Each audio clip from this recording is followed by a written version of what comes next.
लेकिन हम लोग अगर एक साधु फकीर आता है तो उसको घर में बिठाते हैं। एक तांत्रिक जो हमारा सर्वनाश करने के लिए आता है उसको हम अपने किचन में ले जाते हैं और उसकी विद्या से हम अपना घर कृत करते हैं, उसको मनमाना दान देते हैं। लेकिन आज हमारे बंदे लोग जब रास्ते पे चलते हैं तो हम कभी उनको झुक करके प्रणाम नहीं करते, वंदन नहीं करते और उनको जेब से 10 रुपया निकाल करके चाय पीने के लिए पैसा नहीं देते। ये आदत हमको डालनी होगी। भले हम चीवर में ग्रहण करें लेकिन इस चीवर का सम्मान हमको करना पड़ेगा, क्योंकि यह चीवर तथागत गौतम बुद्ध जी का चीवर है और इसके सम्मान में साथियों हम सभी लोगों को आगे आना होगा और हमको डरना नहीं है। और क्योंकि मेरे साथ मेरे बाबा साहब का संविधान है और बाबा साहब का मिशन यही अधूरा रह गया है कि हमको भारत को पूरा बुद्धमय बनाना है। सर्वप्रथम करुणा के सागर तथागत गौतम बुद्ध जी के बोध सत बाबा साहब जो अम्बेडकर साहब के चरणों में श्रद्धासुमन अर्पित करते हुए मंचासीन हमारे पूज्य परम पूज्य गुरु बंते जी बंतेगण आपको वंदन। मंच के सामने जो बैठे हुए हमारे बंतेजन, मैं उनको भी वंदन करता हूँ और मैं सभी उपासक उपासिकाओं को जय भीम नमो बुद्धाय जय संविधान बोलता हूँ। साथियों, ये जो आज का कार्यक्रम रखा गया है ये बौद्ध सम्मेलन, ये बौद्ध सम्मेलन का उद्देश्य क्या है? बहुत सारे लोग समझ रहे होंगे कि ये भीड़ आई हुई है और वक्ता लोग आएंगे बोलेंगे नेताओं की तरह और हम लोग सुन करके चले जाएंगे। साथियों, इस बौद्ध सम्मेलन का बहुत बड़ा मकसद है। ये प्रयागराज की धरती है। इस प्रयागराज पे मुझे लगता है कि 2000 साल पहले ऐसा ही सम्मेलन महाराजा कनिष्ठ ने करवाया था। महाराजा हर्षवर्धन जी ने करवाया था और ये 2024 को आप लोग खुद इस दूसरे सम्मेलन के साक्षी बनेंगे। साथियों, ये सम्मेलन इसलिए करवाया जा रहा है कि भारत की पुरानी संस्कृति सभ्यता से लोगों को परिचय कराया जाए एवं मानव धर्म जैसे बौद्ध धर्म का प्रचार प्रसार किया जाए।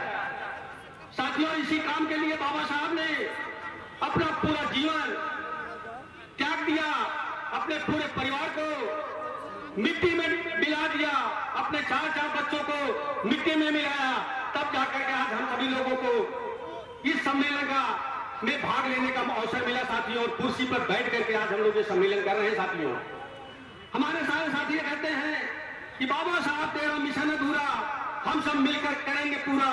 तो साथियों, बहुत सारे लोगों को यह पता नहीं है कि बाबा साहब का मिशन क्या है। बाबा साहब का मिशन क्या था?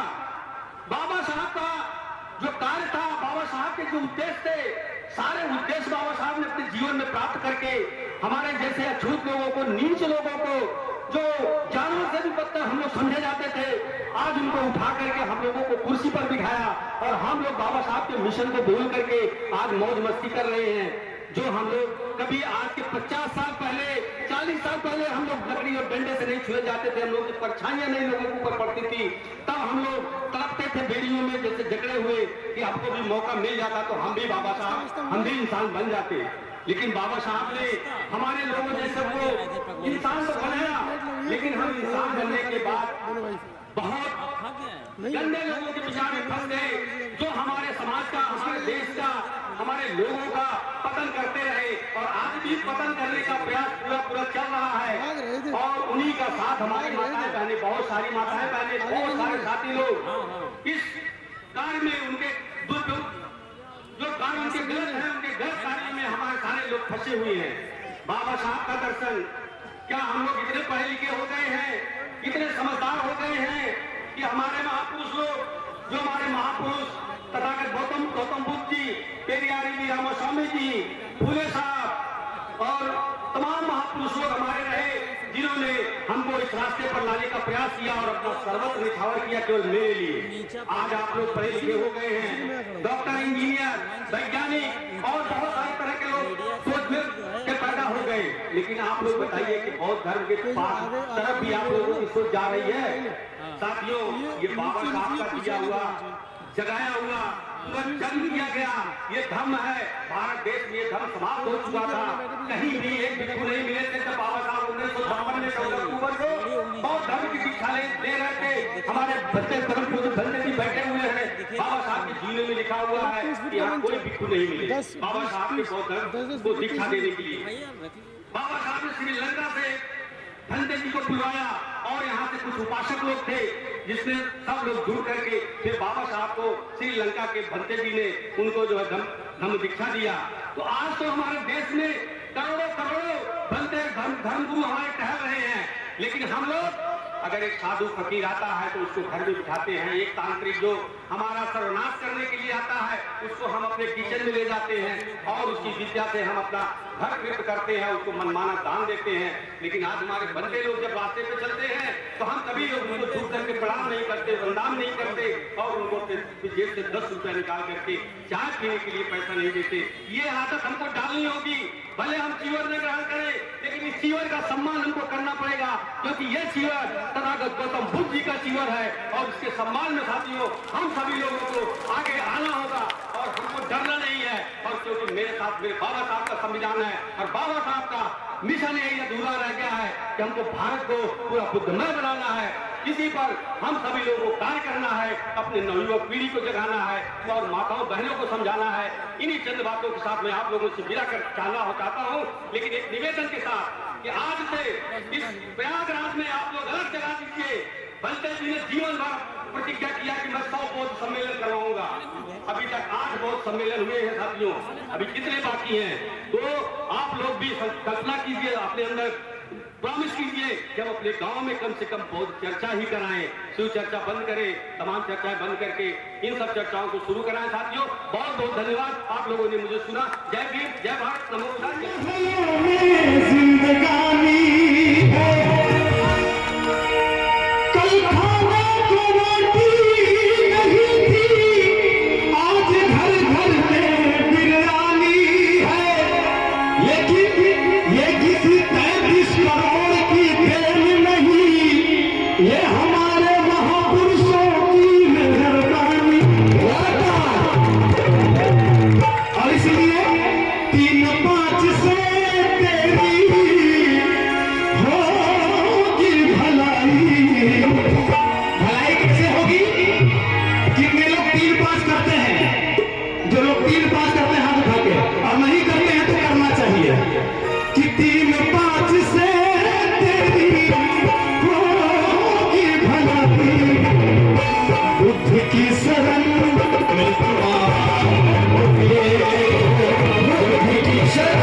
3